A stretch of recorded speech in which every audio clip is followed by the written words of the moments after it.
الحمد لله الحمد لله الحمد لله رب العالمين والصلاة والسلام على رسوله الكريم محمد وعلى آله أصحابه أجمعين أما بعد. عزیز سامعات، ہمارا ملک ہندوستان ایک جمہوری ملک ہے. اسے جمہوریہ بنے ہوئے 20 صدی گزر چکی ہے. اس طویل مدت میں ہم نے ترقی کی بہت سی منزلیں طے کی. قوموں اور برادریوں میں اپنا ایک منفرد ممتاز مقام بنایا اور فخر کے ساتھ جمہوریت کے پرسکون سائے میں ٹھنڈے سانس لیے. کیونکہ ملک کی جمہوریت میں سبھی مذہبوں کے ماننے والوں کو مذہبی آزادی اور قومی حقوق ملتے ہیں. مگر آج کی حکومت نے اسی جمہوریت کی نفی کر کے اس کی جگہ ایک نیا قانون لانے کے در پہ ہو گئی ہے. آئیے سابقہ 50 سال میں آئین کی فعالیت اور افادیت کو سامنے رکھ کر فیصلہ کریں اور دیکھیں کہ کمی آئین میں ہے یا ان کی پالیسی موجودہ حکومت کی نیت کی نظر میں ہے. دوستو، ہمارے آئین کی تشکیل کا عمل ان محترم محب وطن لیڈروں کے ذریعے وجود میں آیا ہے جنہوں نے سماجی، سیاسی اور اقتصادی کو انصاف کرتے وقت نسلی، گروہی، علاقائی، لسانی اور معاشرتی تعصب کو کوئی جگہ نہ ملے. اونچ نیچ، ذات پات اور تمام مذہب کی بنیاد پر فیصلے کی کوئی گنجائش نہ ہو. سب کو عزت و احترام ملے، اظہار خیال کی آزادی ہو، تمام زبانوں اور نظریوں کو پھیلنے پھولنے کا موقع ملے. سب کے سب فیصلے اور قانون سازی میں اپنے آپ کو برابر کا شریک مانے. مظلومی، بے پتی اور بے چینی سے انہیں چھٹکارا ملے.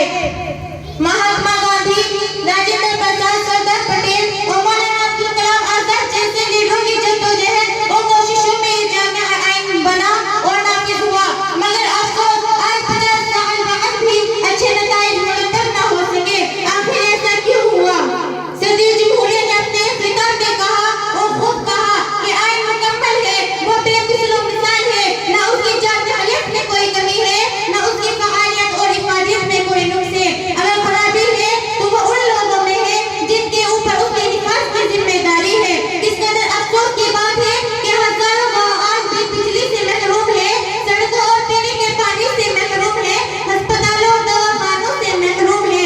افسوس کہ کروڑوں لوگوں تک یہ قانون نہ پہنچ سکا. اور صدر جمہوریہ کا یہ جملہ کہ مظلوم و مفلس کی آگ سے بچو، کہیں ایسا نہ ہو کہ اس کے اندر دماغ تم کو جلا کر خاک کر دے. کہیں ایسا نہ ہو کہ ایسا سیلاب آئے گا جس سے بچنا ممکن نہ ہو. آج سیاست والوں کے لیے تنبیہ ہے کہ وہ اپنی حرکتوں سے باز آ جائے، ظلم و طغیان کو چھوڑ کر سماجی برادری اور جمہوری پسندی کو اختیار کر لے. ضرورت اس بات کی زیادہ ہے نہ کہ آئین جمہوری کے اندر احسن و جائزہ اور تبدیلی کی. آئین دوست ہے، اس کے نافذ کرنے والے بدعنوان، بدکردار اور بے ایمان ہو گئے ہیں. آج کی فاسٹ طاقتیں نہیں چاہتی کہ تاریخ میں سیکولرزم کا کوئی باب موجود رہے. ان کا صاف نظریہ ہے کہ ہندوستان میں قومی حقوق کا بھی ہندوتوا ہے، غیر ہندو طبقات کے لیے یہاں کوئی جگہ نہیں. کیونکہ ان کی نظر میں جمہوریت کی کوئی قدر و قیمت نہیں. وہ ہندوستان کے ترنگے پرچم کو بھی اپنا پرچم قرار نہیں دیتے، وہ بھگوا جھنڈے کو بھی اپنا قومی نشان قرار دیتے ہیں. ایسی سنگین حالت میں ہم سبھی کو جرأت مندانہ فیصلہ لے کر آج ان سیاسی دلالوں سے ڈٹ کر مقابلہ کرنا ہوگا اور سبھی جمہوری نواز جماعتوں کو مل کر نعروں مظاہروں سے ہٹ کر ایک ایسا لائحہ عمل تیار کرنا ہوگا جو سبھی کے لیے امن و امان، صلح و عاشقی اور ضامن و محافظ ہو. فلک سے ابھری صدا کو سمجھو، یہی کہیں ہے وہ صبح روشن. اٹھو کہ توڑے غرور ظلمت، اٹھو کہ شب کو زوال بخشے. اٹھو کہ توڑے غرور ظلمت، اٹھو کہ شب کو زوال بخشے. اٹھو کہ سچ کو جہاں میں کوئی لپٹ کے قدموں سے روئے منزل. جنوں ایسا کمال بخشے، جنوں ایسا کمال بخشے. وآخر دعوانا الحمدللہ رب العالمین. السلام علیکم.